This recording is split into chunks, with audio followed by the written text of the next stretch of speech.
Hello and welcome to another Giant Slayer TFT How to Play video. Today our analysts will be diving into how to play Skirmishers for patch 11.10. Skirmishers have risen in popularity after several of the champions received buffs in the 11.10 patch. We'll be going over items, champions, and traits for the build, as well as a brief look at each stage of the game. With that said, let's go ahead and get started. But before we begin, please don't forget to click the links in our description. Give your support to everyone who helped make this video happen. We host many TFT tournaments with plenty of exciting content to come, so be sure to also follow our Giant Slayer TFT social media pages. Alright, let's get back to the video. To start off, let's go over a few of the pros and cons of the Skirmisher comp. First off, let's cover a few of the pros of the build. By far, one of the best aspects of the composition is that you can find Skirmisher units easily throughout the game. Especially during Stage 2, it's not difficult to run 3 Skirmishers with Trundle, Udyr, and Kennen. And with 3 Skirmishers being 3 cost, it's more than likely you'll come across one of them in your shop early. Another benefit to running the build is that it can spike during Stage 3 and 4 since the bulk of the Skirmishers are low-cost units. This means you can run 6 Skirmishers soon after leveling to 6 and use that to win streak. And if you high roll an early Jax, well, you're set for quite a while and can often win through most of Stage 4. And one last benefit, though there's plenty of others, is that besides Jax, you have multiple champions that can serve as a secondary carry. Mordekaiser if you're running Dragon Slayer, Diana for utility items like Frozen Heart, Trundle with defensive items, and several of the other Skirmisher champions are all great with items. This helps a lot in being flexible with what items you have once you're done itemizing for Jax. Onto a few cons, with the first being that the composition doesn't scale all that well into the late game. While getting a top 4 with an upgraded Skirmisher board is relatively easy to do, getting first or second is going to take a bit of luck and a lot of positioning knowledge. In particular, the build will struggle against heavy frontline compositions, specifically Kayle, as both Kayle and Skirmishers win fights by scaling during a fight. But Kayle has the upper hand as her ability will essentially auto-win the round after enough time has passed. Next is that while there are a lot of flexible items, Jax items really aren't. Without best-in-slot items on Jax, it will struggle to do well later on in the game. So it is important that you try to hit as many of those items as you can. And the last con we'll touch on for today is that the champions are heavily contested in the current meta. We're seeing the meta move away from Skirmishers slightly, but it's not uncommon for multiple players to contest Jax and the other Skirmishers. Keep that in mind before fully committing to playing it in your games. With that, we can move on to the core items for Skirmishers. As usual, it's important to identify the main carry, which, in the case of Skirmishers, is almost always Jax. Occasionally, you may have to skip Jax and use a different Skirmisher if you're unable to 2-star him, but 9 out of 10 times when you're running the build, the carry is Jax. For Jax, you will need specific items. The best-in-slot items are Caustic Quicksilver, Runaan's Hurricane, and Bloodthirster. The reason for this is, as a melee carry, you want the CC immunity from Quicksilver. If you can't secure the Shadow variation, that's okay, but prepare to watch your Jax get CC'd the longer the fight goes on. BT is for Sustain, which pairs well with Runaan's. Make sure you're not using the Shadow variation of Runaan's, as it does not apply on hit effects. Shadow Bloodthirster is okay, but having the shield from regular Bloodthirster is really helpful in keeping Jax alive longer. If you're not able to secure those items, keep in mind the goal with Jax is to provide him with a way to sustain and survive. Extra damage is generally not necessary since he scales during the fight with Skirmisher and gains attack speed from his ability, so focus on utility items for him if you can't secure the best in slot. For carousel priority, the 3 best components will be Cloak, Sword, and Belt. Cloak is the top priority as the best in slot items require 3 cloaks in total. Sword is just helpful for hitting an early BT, and Belt is all around great for items like Warmogs to win streak early, or you can use Belt from Morellonomicon to give to Kennen. The rest of your board will be given whatever components you have left over. Mordekaiser does well with Warmogs and AP items, Kennen's best in slot is Morellonomicon with Shadow Guardian Angel, and Normal Redemption is all around a solid item since most of the champions are melee units. And of course, if you're running Diana, Frozen Heart is still really good on her. Let's now switch over to talking about the core champions and traits of the build.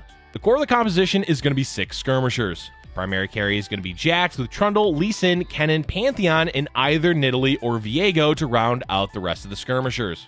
Early game, you can use Udyr as an item holder and stand in for Jax, but once you get Jax, he's the best unit to replace. Viego is necessary for the build to do well late game, but finding him can be difficult, so more often than not, you'll end up still using Nidalee. At level 8, you have several options in terms of what champions and traits you can add in. 4 Dragon Slayer is common, especially if you have good items for Mordekaiser. But keep in mind that running Dragon Slayer is only worth it if you're 2-starring all of them and have some items to give to either Mord or Diana. Otherwise, you're better off adding in a different trait for utility. There's 2 splash traits that players lean towards, either Ironclad, which synergizes with Jax and is good against auto attack heavy lobbies, or you can add in Mystic, which is good against magic damage heavy lobbies. It's really up to your personal preference as well as the lobby you're in, so every game is likely going to be different. But the core composition usually leans into Dragon Slayer, so try to 2-star both Diana and Mordekaiser if possible. And honestly, that's it for champions and traits. It's really simple to run. As long as you hit a Jax and have 6 Skirmishers, you're going to be on track to do well with the comp.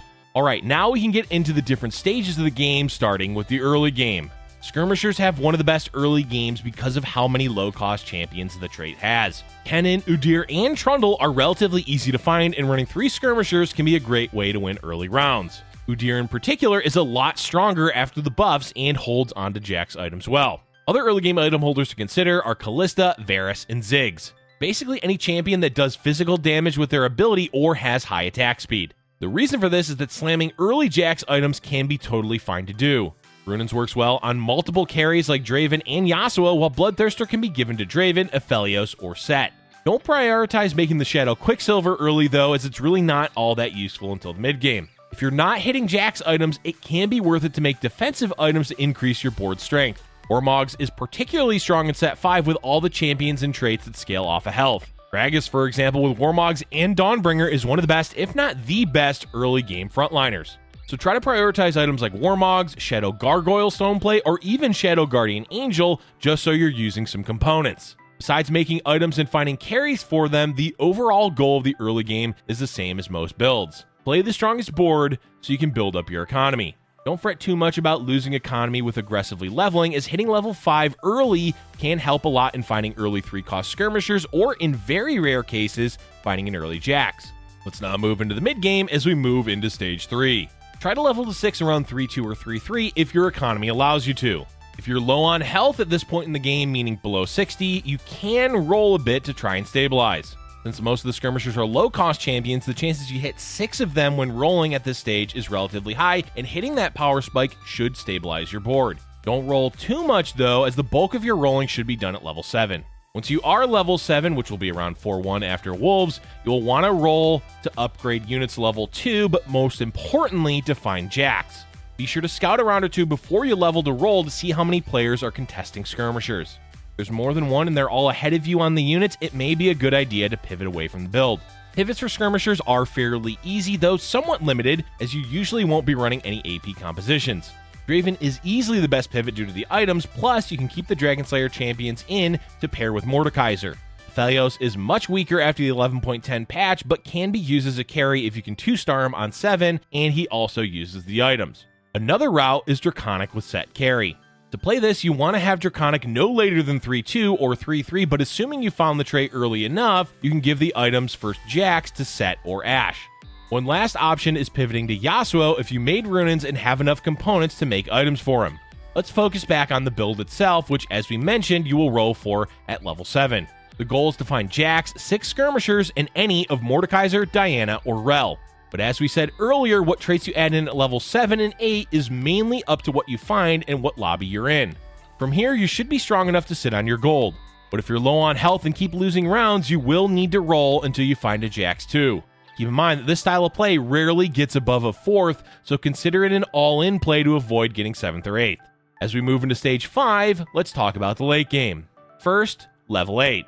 Ideally, you want to aim for level 8 a few rounds after Raptors if you can afford it.